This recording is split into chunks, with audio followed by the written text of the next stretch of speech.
Hello friends, मैं हूं सत्य विजय तिवारी। तो इस वीडियो के अंदर हम देखने वाले हैं ईसीई गेट 2017 के आफ्टरनून सेशन में जितने भी मैथ्स के, नेटवर्क के, ईडीसी के, एनालॉग के या कम्युनिकेशन के जितने भी क्वेश्चंस थे, तो इसके अंदर हम एक एक करके उन क्वेश्चंस को डिस्कस करेंगे। अब अगला क्वेश्चन इसमें देखते हैं। N NPN bipolar junction transistor BJT का क्वेश्चन है, ये ईडीसी से, is operating in the active region if the reverse bias across the base collector junction is increase, then. ये एक आपको एमसीक्यू का क्वेश्चन गिवन है। इसमें 4 ऑप्शन गिवन थे, तो 4 ऑप्शन मैंने नहीं लिखे हैं इसमें केवल जो राइट आंसर था उसका वो लिखा है। तो इसका जो राइट आंसर होगा वो होगा the effective base width decrease and the common ammeter current gain is increase. तो ये कैसे होगा इसको मैंने आपको डिटेल से यहाँ पर बताया है। ईडीसी में आप देख सकते हैं, ये मैंने आपको ऑलरेडी इस टाइप से क्वेश्चंस सॉल्व कराया है, उसमें थ्योरी में भी इसकी बताई थी। इसमें क्या पूछ रहा है वो, NPN bipolar junction transistor is operating in the active reason में ऑपरेट हो रहा है if the reverse bias across the base collector. Base और कलेक्टर के बीच में ये वोल्टेज अपन अप्लाई कर रहे हैं। रिवर्स बाइस एनपीएन ट्रांजिस्टर है, तो एन में आपने प्लस कनेक्ट किया और यहाँ पर माइनस कनेक्ट किया, ठीक है। तो ये हो जाएगा, आपकी जो डिप्लेशन विड्थ होगी वो आपकी बेस में बढ़ती जाएगी, क्योंकि बेस आपका बहुत लाइटली डोप्ड होता है। कलेक्टर आपका बेस के कंपैरिजन में थोड़ी ज़्यादा डोप होता है, तो बेस आपकी रिड्यूस होती जाएगी। कब रिड्यूस हो रही है, जब आपको बेस और कलेक्टर का वोल्टेज आप चेंज कर रहे हैं। तो इस प्रोसेस को क्या बोलते हैं, बेस विड्थ मॉड्यूलेशन। जब आपका रिवर्स वाइज वोल्टेज, कलेक्टर और बेस का जो रिवर्स वाइज वोल्टेज है उसको चेंज करके आप बेस की विड्थ को चेंज कर रहे हैं। बेस की विड्थ और कम होती जाएगी अगर इस वोल्टेज को अपन बढ़ाते जाएंगे, तो ये होता है आपका बेस विड्थ मॉड्यूलेशन। इसको क्या बोलते हैं, अर्ली इफेक्ट भी बोलते हैं। ये आप एडीसी की प्लेलिस्ट में जाके देख सकते हैं, सेम टू सेम मैंने वहाँ पर भी आपको बताया है ये सब चीज़ें। तो इस क्वेश्चन में हम देखते हैं, इफ रिवर्स वाइज इंक्रीज, अगर यहाँ पर रिवर्स वाइज हम बढ़ाते जा रहे हैं voltage, then base width is decrease. Base आप देख सकते हैं कि इसकी डिक्रीज होती जा रही है।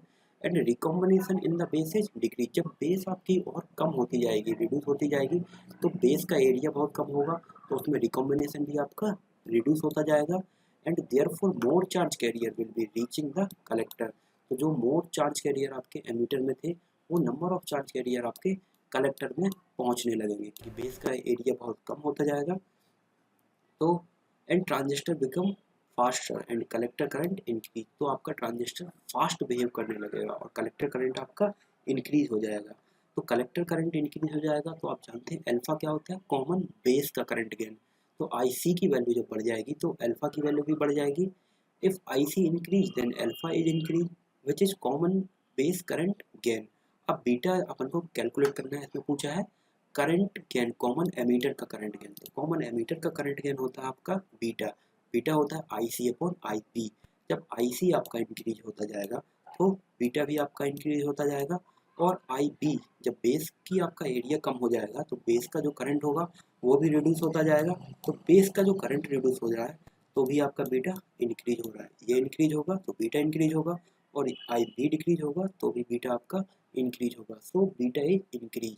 तो इसलिए इसका आंसर हो जाएगा the effective base width decrease होगी, कॉमन एमीटर का करंट गेन इंक्रीज होगा।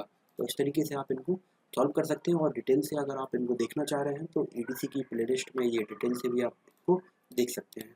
अगला क्वेश्चन हम देखते हैं, ये भी आपका एडीसी से क्वेश्चन है।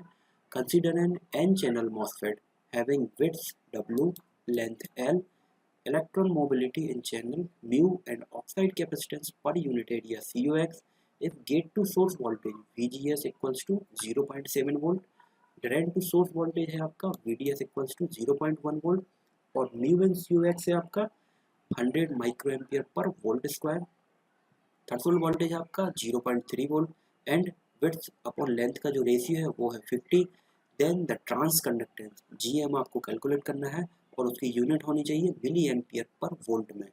तो ये क्वेश्चन आपका एडीसी का है। ये आप एडीसी के जो इंपॉर्टेंट फार्मूले और की पॉइंट मैंने बताए थे, तो उसके अंदर जो मॉसफेट के फार्मूलेज थे उसके अंदर मैंने ये चीज़ बताई थी। तो अभी तो मैंने उसके आपको जस्ट फार्मूले बताए थे, और अब डिटेल से हम उनको और भी देखेंगे गेट 2018 के लिए। तो इस क्वेश्चन को हम सॉल्व करते हैं। ड्रेन कैरेक्टरिस्टिक देखते हैं हम एन चैनल मॉसफेट की। आईडी वर्सेस वीडीएस के बीच में जो कैरेक्टरिस्टिक है ये होती है आपकी ड्रेन कैरेक्टरिस्टिक। ये कुछ इस टाइप से होती है, ये आपकी यहाँ से यहाँ तक बिहेव करती है लीनियरली, और फिर यहाँ के बाद सैचुरेट हो जाती है। तो जो यहाँ का ये वोल्टेज होगा ये होता है आपका VDS सैचुरेशन, ठीक है। तो इसकी कंडीशन होती है कि ये आपका जो मॉसफेट है ये ट्रायोड रीजन में कब बिहेव करेगा और सैचुरेशन रीजन में कब बिहेव करेगा। तो इसकी कंडीशन मैंने यहाँ लिख रखी है। अगर VDS सैचुरेशन आपका ग्रेटर है VGS माइनस VT से, VT आपका थ्रेशोल्ड वोल्टेज है, तो आपका मॉसफेट जो होगा वो बिहेव करेगा सैचुरेशन रीजन में, इस रीजन में आपका आ जाएगा, ठीक है। और अगर VDS की वैल्यू आपकी VGS माइनस VT से कम है तो आपका मॉसफेट जो रहेगा वो रहेगा आपका ट्रायोड रीजन में। तो इस क्वेश्चन के लिए हम चेक करते हैं कि मॉस आपका ट्रायोड रीजन में है या सैचुरेशन रीजन में है। तो VDS की वैल्यू आपको गिवन है, VTH की वैल्यू गिवन है और VGS की वैल्यू आपको गिवन है। तो VDS अगर आपका लेस देन है VGS माइनस VTH, VGS आपका 0.7 है और VTH आपका 0.3 है, तो ये आएगा 0.4 आएगा और VDS की वैल्यू है 0.1 है। तो VDS आपकी इस वैल्यू से कम आ रहा है, तो मॉसफेट आपका रहेगा कहाँ पर, ट्रायोड रीजन में या लीनियर रीजन में रहेगा। तो फॉर ट्रायोड रीजन के लिए हम जानते हैं जो ड्रेन करंट होता है वो होता है आपका ID equals to mu N C H W by L कोष्टक में VGS minus VT into VDS minus VDS का होल स्क्वायर डिवाइड बाई 2। ये होता है आपका ड्रेन करंट ट्रायोड रीजन के लिए। अगर सैचुरेशन रीजन में होता तो सैचुरेशन रीजन के लिए ID की इक्वेशन अलग होती। ID की इक्वेशन होती 1/2 mu N C H W by L VGS minus VT का होल स्क्वायर। तो इसमें कंडीशन आप ट्रायोड रीजन में, ये आप EDC की इंपॉर्टेंट फॉर्मूलेज में इन सबको देख सकते हैं, ये मैंने आपको बताया उसमें। तो ID आपने सॉल्व किया mu N C H W by L VGS minus VT into VDS। ये VDS स्क्वायर डिवाइड बाई 2 आप नेगलेक्ट कर सकते हैं क्योंकि आप देख सकते हैं VDS की वैल्यू 0.1 ऑलरेडी गिवन है, बहुत नेग्लेजिबल वैल्यू है और इसका स्क्वायर और कम हो जाएगा और उसका डिवाइड बाई 2 और कम हो जाएगा, तो इसको हम चाह के नेगलेक्ट कर सकते हैं। तो अब आपका फाइनली ID हो जाएगा, इसकी म्यू एन सी एक्स की वैल्यू अपन ने पुट की, डब्ल्यू बाई एल की वैल्यू पुट की और VGS minus VT into VDS। तो ये हो जाएगा 5000 VGS minus VT into VDS। अब इसको हमने फर्दर सॉल्व किया। फर्दर देखते हैं कि GM कैलकुलेट करना है हमें अल्टीमेट। तो GM आपका होता है क्या, del ID upon del VGS, मतलब जो ड्रेन करंट होगा उसका VGS gate to source voltage के रिस्पेक्ट में डिफ्रेंशिएट हमें करना है ड्रेन करंट का। तो GM हमने इसको कैलकुलेट किया, डिफ्रेंशिएट किया ID को, तो आपकी वैल्यू हो जाएगी 5000 इंटू VDS और यहाँ पर कांस्टेंट टर्म था तो कांस्टेंट का VGS के रिस्पेक्ट में डिफ्रेंशिएशन करेंगे तो ये वैल्यू 0 हो जाएगी। अब VDS की वैल्यू पुट की हमने इसमें 0.1, तो GM की वैल्यू निकल के आई आपकी 500 माइक्रो एम्पियर पर वोल्ट। अब क्वेश्चन में पूछा आपको मिली एम्पियर पर वोल्ट में, तो आप 1000 से इसको डिवाइड कर देंगे तो मिली एम्पियर में इसका आंसर आ जाएगा 0.5 मिली एम्पियर पर वोल्ट। इस तरीके से आप इसको ट्रांसकंडक्टेंस GM की वैल्यू कैलकुलेट कर सकते हैं। तो इस क्वेश्चन में हम देखते हैं the output voltage V output of the diode circuit shown in the figure is connected to an averaging DC voltmeter। यहाँ पर जो V आउटपुट गिवन है वो वोल्टमीटर को इंडिकेट कर रहा है और वो क्या है, एवरेज वैल्यू को निकालेगा, मतलब जो वोल्टेज की एवरेज वैल्यू है उसको वो रीड करेगा वोल्टमीटर आपका on the DC voltmeter in volt, neglecting the voltage drop across the diode. Diode के अक्रॉस आपको वोल्टेज ड्रॉप को नेगलेक्ट करना है, मतलब डायोड आपको अल्टीमेटली आइडियल गिवन है तो इसके अक्रॉस जो वोल्टेज ड्रॉप होगा उसको नेगलेक्ट करना है। फ्रिक्वेंसी आपको 50 हर्ट्ज गिवन है और यहाँ पर VT की वैल्यू है 10 sin ओमेगा t। तो इस सर्किट में हम देखते हैं यहाँ पर जब आप साइनसॉइडल वोल्टेज इसमें अप्लाई करेंगे तो साइनसॉइडल यहाँ पर प्लस, ये माइनस होगी, ये प्लस साइकिल और ये माइनस। अब यहाँ पर आपका डायोड है तो जब आप इसमें प्लस अप्लाई करेंगे तो यहाँ पर प्लस हो जाएगा और यहाँ पर माइनस, तो डायोड आपका शॉर्ट सर्किट हो जाएगा। जब डायोड आपका शॉर्ट सर्किट हो जाएगा तो ये जो वोल्टेज होगा ये आप वोल्टीमीटर आपका इसको रीड करेगा। और अगर हम बात करते हैं इसमें नेगेटिव हाफ साइकिल की, जब नेगेटिव हाफ साइकिल होगी तो यहाँ पर आपका कितना हो जाएगा, माइनस, और यहाँ पर हो जाएगा आपका प्लस, और डायोड आपका क्या हो जाएगा, ओपन सर्किट।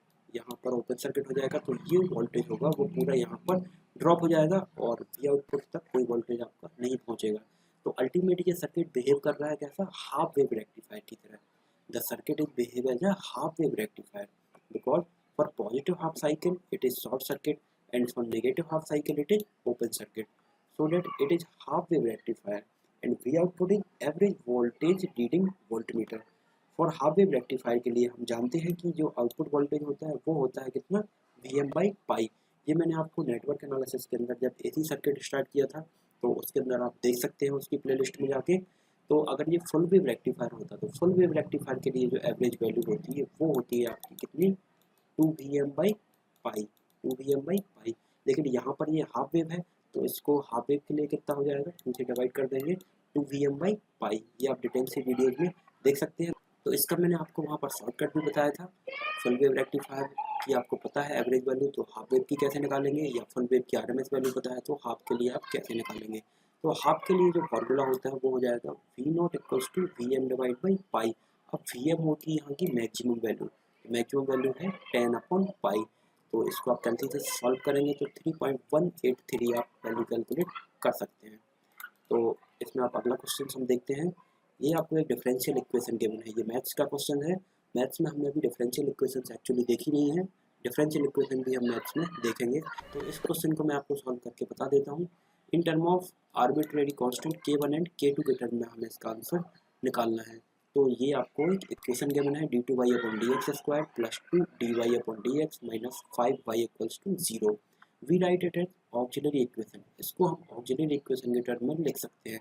जैसे d2y/dx² है तो यहाँ पर d² हो गया, यहाँ पर 2d हो जाएगा और यहाँ पर -5 = 0। तो ये होती है आपकी differential equations with constant coefficient, तो अगर यहाँ पर तो ये वैल्यू 0 है तो इसके दो टाइप के सॉल्यूशन निकलते हैं। एक निकलता है आपका CF होता है कॉम्प्लीमेंट्री फंक्शन, दूसरा होता है आपका PI होता है आपका पार्टिकुलर इंटीग्रल। तो अगर यहाँ पर बराबर के इस साइड 0 है तो आपका केवल CF निकलेगा, और अगर बराबर के इस साइड आपका राइट साइड 0 नहीं है तो आप उसका पार्टिकुलर इंटीग्रल भी निकालेंगे। तो इस क्वेश्चन में यहाँ पर बराबर के साइड 0 है तो इसका आप केवल CF की वैल्यू कैलकुलेट करेंगे। तो CF और PI के जो अलग अलग फार्मूले होते हैं वो हम मैथ्स के सेक्शन में अभी आगे डिस्कस करेंगे। तो इस क्वेश्चन में हम देखते हैं, ये आप सेकंड ऑर्डर की एक इक्वेशन बन गई है। जैसे ax² + bx + c = 0 होती है तो उसके अपन रूट कैसे निकालते हैं, -b ± (b² - 4ac/2a) करके। तो ऐसे अपन ने ये फार्मूला इसमें अप्लाई किया तो b की जगह पर आ जाएगा -2 ± (2² - 4 × 1 × -5)। तो इसको सॉल्व किया तो आ जाएगा -2 ± (4 + 20/2)। तो d की वैल्यू आ जाएगी अल्टीमेट -2 ± (24/2). तो इसकी d की वैल्यू आ जाएगी -2 ± 2√6/2। अब ये 2 से ये 2 कैंसिल हो जाएगा तो -1 ± √6 आ जाएगा, आपके रूट निकल के आए। अब आप इसमें कंफ्यूज मत होना, यहाँ पर ये आपकी क्या है, रियल रूट है, ये आपके इमेजिनरी रूट नहीं है। इमेजिनरी रूट कब होते, जब यहाँ पर √(-1) होता तब आपका ये इमेजिनरी रूट होता। तो यहाँ पर i की वैल्यू नहीं है, -1 ± √6 आपका रियल रूट है। दो रियल रूट है इसमें, ठीक है। तो रियल रूट के लिए आप कैसा फॉर्मूला अप्लाई करेंगे, K1 हो जाएगा आपका कांस्टेंट e⁻∝x, अल्फा की जगह पर फर्स्ट रूट -1 + √6x हो जाएगा, plus K2 constant e⁻−1 - √6x हो जाएगा। तो इस तरीके से आप इनका सॉल्यूशन कैलकुलेट कर सकते हैं। ये अभी अपन डिटेल्स में देखने वाले हैं डिफरेंशियल इक्वेशंस मैथ्स के अंदर। तो ठीक है फ्रेंड्स, इस वीडियो में इतना ही।